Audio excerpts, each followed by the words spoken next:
He was known as the unluckiest man in the world because the moment he got off the plane, he received devastating news. His country had just been destroyed. The international community no longer recognized its existence. That meant his visa was invalid, his currency was worthless, and his return flight was cancelled. But the worst part? He didn't speak a word of English, so he had no idea what was going on. The airport supervisor tried to explain the situation with a bag of potato chips. So the potato chips are Krakosia.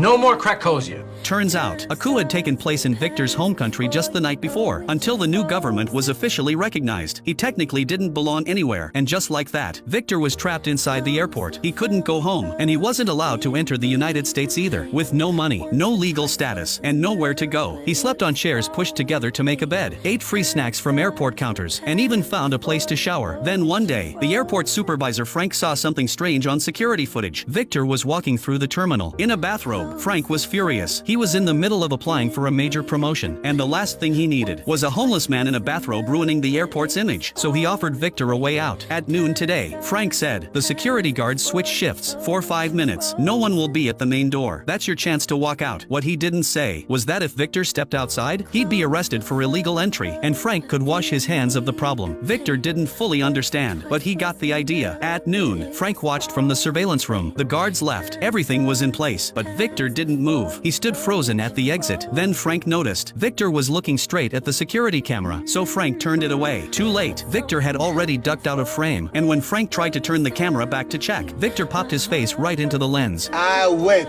Clearly, this plan wasn't going to work, but free snacks alone weren't enough to keep him going. He was starving. Then he noticed a woman return a luggage cart and get a quarter back in return. That's when Victor saw his opportunity. Most travelers didn't care about the 25-cent deposit, so they just left the carts behind. He gathered 3, returned them, and earned his first 75 cents. That bought him his first real meal in days, a hamburger. Soon, he was returning dozens of carts, upgrading from burgers to full combo meals. But Frank had been watching, and he wasn't going to let Victor turn his airport into a side hustle. So he assigned security staff to collect all the carts. Victor's cart retrieving business was over. Back to free snacks. Still, he didn't give up. He bought a dictionary and some books, and studied English every night with a headlamp. Day by day, word by word, he learned enough to start real conversations. When he felt ready, he went to Officer Dolores to apply for entry. She couldn't understand why he was bothering, but Victor smiled and said, You have 2 stamps. One red, one green.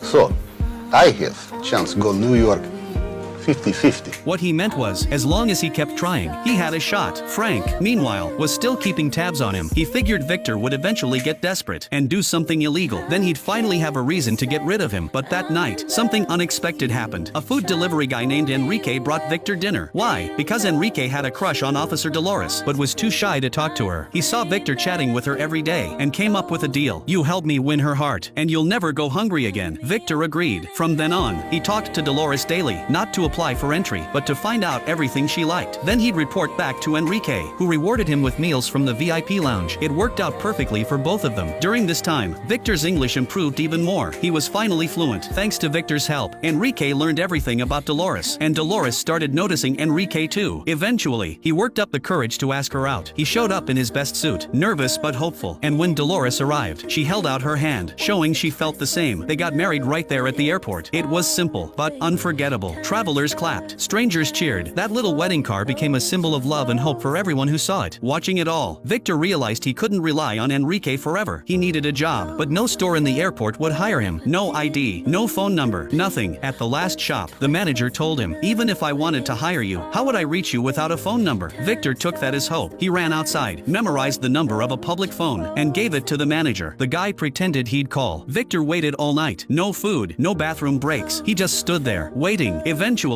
the phone rang. The manager told him the job was already filled and asked him not to sit outside the shop anymore. Heartbroken, Victor wandered through the terminal, passing a crumbling wall. It was so poorly built, it cracked when touched. As an architect, he couldn't stand the sight, so he started repairing it himself. It had been years, but muscle memory kicked in. By morning, the wall looked brand new, and just then, a construction crew walked by. The foreman was amazed. He offered Victor a job on the spot at $19 an hour, but now there were only 3 days left before Frank's big inspection. A top-level official was coming, and Frank couldn't risk them seeing Victor. He made up a reason and locked him in a room, then ordered security to keep the airport spotless. But something went wrong, and only Victor could fix it. What happened next would change his life forever. Want to know how it ends? Follow me. The rest of the story is coming soon.